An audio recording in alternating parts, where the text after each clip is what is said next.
Todo mundo.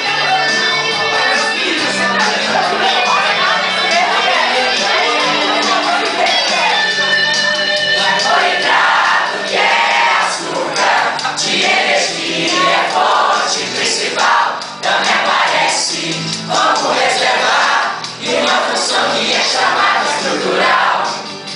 Observando o carboidrato dá pra ver que ele basicamente é uma composição: carbono, hidrogênio, oxigênio, pode ter enxofre, fósforo, hidrogênio. Hidratos de carbono, sacarídeos e glucídios são nomes que frequentemente aparecerão. Tem mono, tem di, tem polissacarídeos separados na classificação. Carboidrato que é açúcar de energia, fonte principal, também aparece como reserva e uma função que é chamada estrutural. Desoxirribose e glicose já serão dois monossacarídeos com função estrutural. Glicose, frutose, lactose, quem três monos que são fontes de energia. Os monossacarídeos radicais distinguirão se for cetona e depolidroxicetona, se for aldeído e depolidroxialdeído. Não quero mais errar essa questão.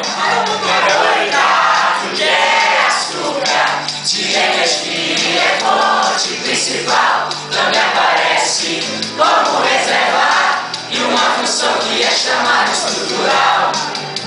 Disacarídeos são os monos que já se uniram e liberaram água nesta união legal. Quando o disacarídeo é então hidrolisado, portanto são dois monos liberados.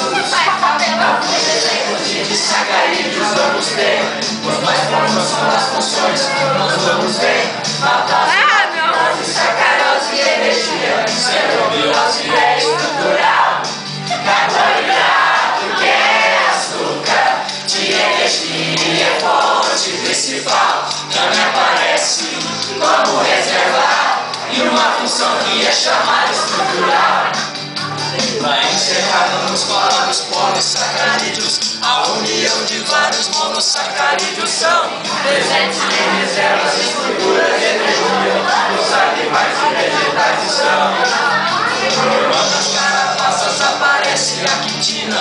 Amido é reserva presente no vegetal. O glicogênio é reserva que está no animal. Celulose na parede celular. Carboidrato que é açúcar de energia.